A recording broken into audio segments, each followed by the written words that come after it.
नमस्कार दोस्तों, आज हम एक नारियल का बहुत ही अचूक उपाय बताएंगे जो एक बहुत ही आजमाया हुआ उपाय है।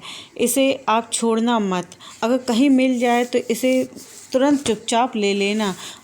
पर भगवान की कृपा और शिव भगवान की और माता की कृपा बरस रही है, तभी आपको यह एक बीज मिला हुआ है। भगवान विष्णु और माता लक्ष्मी की कृपा आप पर बनी हुई है। नवरात्रि की पूजा के दौरान अगर आपको माता ने आपकी पूजा स्वीकार कर ली है और आपकी पूजा सफल हो गई है और आपको जल्द ही आपकी जो भी इच्छाएं हैं पूरी होने वाली है। ऐसी मान्यता है कि अगर आपको पूजा के दौरान एक बीज मिलता है, ऐसी मान्यता है कि उस बीज को जिस महिला के अगर पुत्र नहीं होता या किसी वजह से भी बच्चे नहीं हो पा रहे हों, तो वह इस बीज को अगर नवरात्रि की पूजा के दौरान वह बीज मिले तो उसे तुरंत चुपचाप बिना किसी को बताए अपने पास रख लेना चाहिए। और इसके आगे हम बताएंगे कि यह कैसे करना है।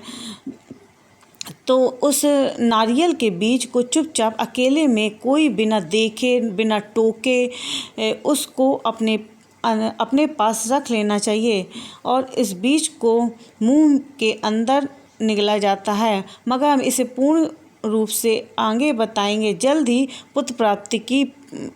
पुत्र प्राप्ति होती है, ऐसी मान्यता है। यह बहुत ही सरल टोटका है पर आजमाया हुआ टोटका है, मगर पूरी श्रद्धा भाव से करें तभी यह सफल होता है।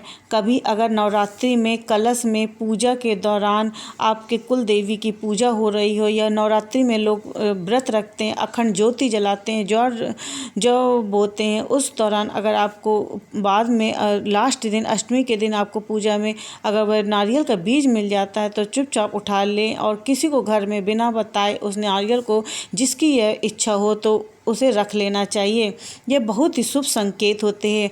माता की कृपा बनी हुई है तभी यह आपको मिला है। माता का आशीर्वाद मान के इसको स्वीकार करना चाहिए। इससे सौभाग्य, घर में धन्य धान्य की भी वृद्धि होती है और उस महिला का सौभाग्य की प्राप्ति होती है। मगर आपको मन में पूरी श्रद्धा से इसे करना चाहिए। इसमें ज़रा भी संदेह नहीं करना चाहिए। अगर आपको इसकी जानकारी है तो इसे चुपचाप रख लेना चाहिए। जैसे बहुत से उपाय किए होंगे, आजमाए होंगे, मगर आपको इसमें सफलता नहीं मिल पाई है जो आपकी इच्छा थी कि आपके पुत्र प्राप्ति हो या बच्चे हों, तो इसे मन में संदेह बिल्कुल नहीं लाना चाहिए और टोकना नहीं चाहिए किसी और घर के किसी और सदस्यों को। अगर चुपचाप वह करती है तो उसका पूर्ण श्रद्धा से करती है तो यह जरूर ही सफल होता है। अवश्य इस टोटके को एक बार आजमा के अवश्य देखना चाहिए, मगर इसमें कोई बाधा नहीं उत्पन्न होनी चाहिए। मान्यताएं हैं कि नारियल के अंदर बीज जो निकलता है वह माँ की कृपा से मिलता है, वह बहुत ही कम मिल पाता है। कुछ ही नारियलों के बीज में इस तरह पुत्र के रूप में मिलता है, स्वरूप में मानते हैं। पुत्र के नारियल के रूप में बीज स्वरूप मानते हैं। नारियल के उस बीज को पुत्र के रूप में मानते हैं। मान्यता है कि जिसे संतान नहीं होती है या हो नहीं रही है या जो पुत्र की प्राप्ति करना चाहते हैं, वह नारियल के इस बीज का प्रयोग पूर्ण विधि से अगर करे तो उसे संतान सुख की प्राप्ति होती हैगी। नारियल के बीज से पुत्र प्राप्ति हेतु आपको सोमवार के दिन एक खास उपाय करना चाहिए। सोमवार को सुबह जल्दी उठकर स्नान कर साफ सुथरे कपड़े पहन लें। अब ओम नमः शिवाय मंत्र का 108 बार जाप करें। इसके बाद एक दीपक जलावें वहीं पर शिव भगवान के सामने, और अपने मन में जो भी कामना है पुत्र प्राप्ति की या बच्चे की, तो वह अपने मन में भगवान से विनती करें। और अब नारियल को शिवलिंग के पास चढ़ा दें और एक देसी घी का दीपक भी अवश्य जलाएं। धर्मशास्त्रों में भी इस नारियल के बीज को चढ़ाने का महत्व बताया गया है। इसके बाद इस बीज को गंगा जल के पात्र में डाल दें और अगले दिन सुबह यानी मंगलवार को बिना कुछ खाए हनुमान जी का ध्यान करते हुए बिल्कुल सुबह जब बिल्कुल आपने कुछ भी ना खाया पिया हो तो उस बीज को साबुत निकलना है, क्योंकि उसे बच्चे का रूप माना जाता है।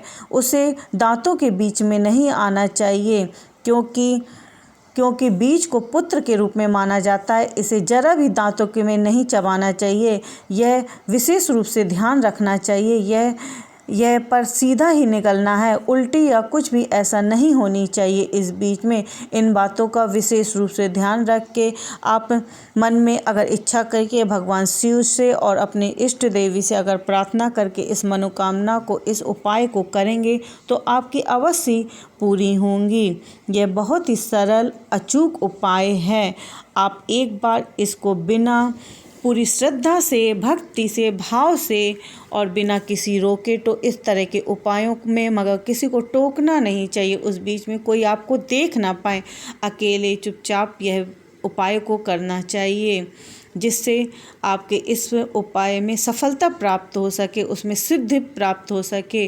और मन में भगवान से इस उपाय करते वक्त प्रार्थना करते रहना चाहिए कि हमारी इस इच्छा को ईश्वर और ब्रह्मांड, सभी देवता देवी, सभी इसमें पूरी करने में मदद करे। ब्रह्मांड भी मदद करे, सारा संसार इसमें मदद करे, ईश्वर मदद करें, तो यह उपाय अवश्य सफल होता है।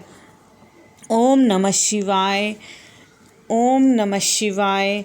और आपको इस वीडियो में ज़रा भी अगर अच्छा लगा हो तो इसे लाइक, कमेंट और सब्सक्राइब ज़रूर करें। धन्यवाद।